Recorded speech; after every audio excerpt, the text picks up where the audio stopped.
Hello बच्चों, स्वागत है आपके अपने चैनल पीएससीबी रैंकर में। और आज फिर हम लेकर के आए हैं क्लास 10th की बायोलॉजी की कुछ वीवीआई ऑब्जेक्टिव एमसीक्यूज क्वेश्चन। और ये आप सब की एक तरह से तैयारी की जजमेंट भी होगी हो जाएगी इसके माध्यम से कि आप सबने कितनी तैयारी की है और कितनी आपको करने की ज़रूरत है। तो चलिए इसी के साथ टाइम वेस्ट ना करते हुए हम क्वेश्चन को लाते हैं। और क्वेश्चन यहाँ पहला आता है आप सबके सामने। वैसे पौधे जो पोषण के लिए सड़ी गली चीजों पर आश्रित रहते हैं वे क्या कहलाते हैं? बाबू तो ऑप्शन दिया है कि क नंबर में दिया है परजीवी, ख में दिया है मृतजीवी, ग में दिया है स्वपोषी और घ में दिया है परपोषी। परजीवी का मतलब जानते हैं आप कि अन्य के ऊपर डिपेंडेंट रहता है, उसके आसपास से या उससे प्राप्त करता है, उसे परजीवी कहते हैं। स्वपोषी का मतलब अपना भोजन स्वयं संश्लेषित करता है। परजीवी के अंदर कई सारी फिर पोषण की विधि आती है तो उसे क्या कहते हैं? परपोषी, जो दूसरे से अपना पोषण प्राप्त करता है। परपोषी का ही एक भाग है मृतजीवी भी। तो आपको ये बात पता होगा यदि आप पढ़े होंगे तो, कि जो भी चीजें हैं जैसे कि सड़े गले पदार्थों से अपना भोजन प्राप्त करते हैं, तो वो सभी चीजें के अंदर जो पोषण की विधि पाई जाती है वो क्या होती है? मृतजीवी। और मृतजीवी होगा तो ऑप्शन नंबर जो ये होगा आपका ख नंबर राइट आंसर होगा। चलिए नेक्स्ट क्वेश्चन की तरफ हम लोग बढ़ेंगे। नेक्स्ट क्वेश्चन है स्वपोषी भोजन के लिए आवश्यक है। बाबू आपको पता होगा कि यदि स्वपोषी भोजन चाहिए तो स्वपोषी के लिए क्या क्या होना चाहिए? हरा पत्ती होना चाहिए, सूर्य प्रकाश होना चाहिए, पत्ती में क्लोरोफिल होना चाहिए, जल चाहिए, कार्बन डाइऑक्साइड चाहिए। ये सभी चीजें क्या होते हैं? प्रकाश संश्लेषण के लिए आवश्यक चीजें हैं। तो यहाँ पे आपको दिख रहा होगा क्लोरोफिल एक नंबर में है, 2 नंबर में सूर्य प्रकाश है, 3 नंबर में है H2O और CO2 और 4 नंबर में है देखा जाए तो इनमें सभी। तो आपको इस क्वेश्चन को देख के अंदाजा लग गया होगा कि कौन सा सही होगा। तो ऑप्शन नंबर जो होगा हम लोग का इनमें से सभी यानी घ नंबर जो होगा सही होगा। चलिए नेक्स्ट क्वेश्चन की तरफ हम लोग बढ़ेंगे। और नेक्स्ट क्वेश्चन क्या है? इनमें कौन प्रकाश संश्लेषी अंगक है? तो हरित लवक, पत्ती, स्टोमेटा, जल। आप सबको पता है कि आप सब अगर नॉर्मल बोलते हैं तो बोलते हैं कि पत्ती में क्या होती है? प्रकाश संश्लेषण होती है। लेकिन पत्ती में बाबू क्यों होती है? पत्ती में इसलिए होती है क्योंकि उसमें क्लोरोफिल रहता है। क्लोरोफिल कहाँ पाया जाता है? तो हरित लवक में पाया जाता है। तो इसलिए यहाँ पे यदि ऑप्शन दोनों दे दिया है कि हरित लवक के क नंबर में दिया है, ख नंबर में पत्ती दिया है, ग नंबर में स्टोमेटा दिया है, घ नंबर जल। तो स्टोमेटा तो आपको पता है कि एक छिद्र होता है जिससे गैसों का आना जाना होता है। तो ऑप्शन नंबर यहाँ पे क्या होगा? हम लोग का क नंबर सही हो जाएगा। चलिए नेक्स्ट क्वेश्चन हम देखेंगे। और नेक्स्ट क्वेश्चन क्या है हम लोग का? वायुमंडल में CO2 का कितना प्रतिशत पाया जाता है? तो यहाँ पे ऑप्शन 0.3%, 0.03% और ग नंबर है 0.003% और यहाँ पे घ नंबर है 0.21%। तो बाबू आपको पता होगा कहीं कहीं 0.05% भी दिखाता है, नहीं तो वहाँ पे कार्बन दिखाता है। यहाँ पे क्या है? यहाँ पे दिखा रहा है 0.03%, तो CO2 कार्बन डाइऑक्साइड। तो ऑप्शन नंबर क्या होता है? घ नंबर जो होगा वो सही हो जाएगा। ठीक है, चलिए नेक्स्ट क्वेश्चन हम लोग देखेंगे। और नेक्स्ट क्वेश्चन है कि प्रकाश संश्लेषण प्रक्रम में निम्नलिखित में क्या नहीं होता है? आप सबको पता है कि प्रकाश संश्लेषण यानी कोई भी रासायनिक प्रक्रिया होगी तो उसमें जितने भी यौगिक होते हैं, जितने भी तत्व होते हैं, जितने भी पदार्थ भाग लेते हैं, वो सब क्या होते हैं? टूटते हैं। तो टूटते हैं क्योंकि जब तक टूटेगा नहीं तब तक फिर जुड़ करके नए पदार्थ का निर्माण कर नहीं सकता। तो यहाँ पे क्या है कि देखिए पानी का टूटना, क्वेश्चन क्या पूछा है कि निम्नलिखित में नहीं होता है, कौन सा प्रक्रम नहीं होता है? तो पानी का टूटना, पानी तो टूटता ही है, H2O रहता है तो टूटता ही है। CO2 का मुक्त होना, ऑक्सीजन का मुक्त होना, CO2 का उपयोग होना, पानी तो टूटना अनिवार्य है। ऑक्सीजन आप सबको पता है कि जब भी प्रकाश संश्लेषण प्रक्रिया होती है तो उसमें ऑक्सीजन बाहर निकलता है। और CO2 का उपयोग तो होता ही है क्योंकि जब तक CO2 अंदर जाता नहीं है तब तक प्रकाश संश्लेषण की प्रक्रिया होती नहीं है। तो यहाँ पे क्या होता है कि CO2 पौधे मुक्त नहीं करते हैं। तो ऑप्शन नंबर ख जो होगा वो क्या हो जाएगा? राइट आंसर हो जाएगा। अब आगे बढ़ते हैं हम लोग का 6 नंबर क्वेश्चन क्या है? इनमें किसके द्वारा अमीबा भोजन का अंतर्ग्रहण करता है?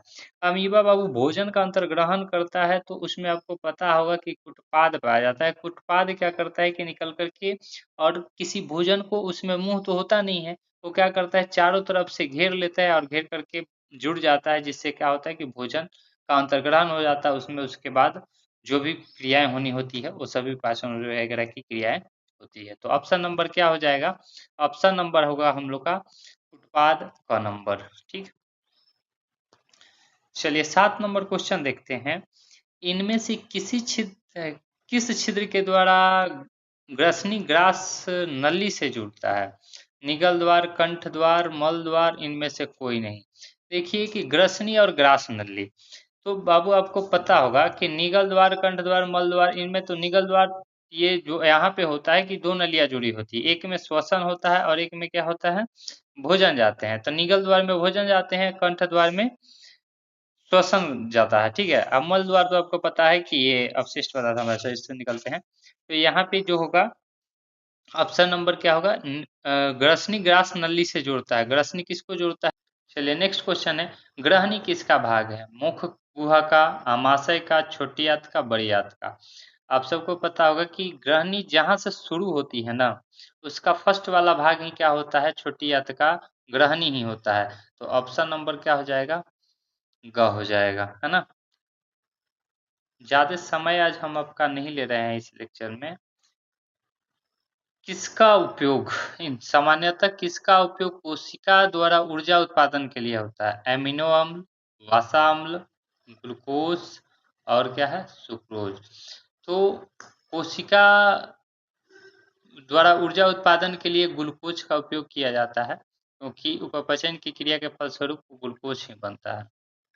चलिए नेक्स्ट क्वेश्चन, पौधों में किस क्रिया के द्वारा बाहरी वातावरण से ऑक्सीजन, यहाँ पे नहीं दिख रहा है क्वेश्चन आपको, कोशिकाओं तक पहुंचता है?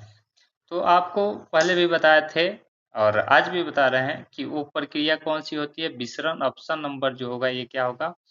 क जो होगा सही आंसर होगा, है ना। चलिए नेक्स्ट क्वेश्चन है हम लोग का 11 नंबर, मनुष्य के ट्रेकिया में पाए जाते हैं उपास्थि में बने पूर्ण वलय, उपास्थि के बने अपूर्ण वलय, क्यूटिकल के बने पूर्ण वलय और क्यूटिकल के बने अपूर्ण वलय।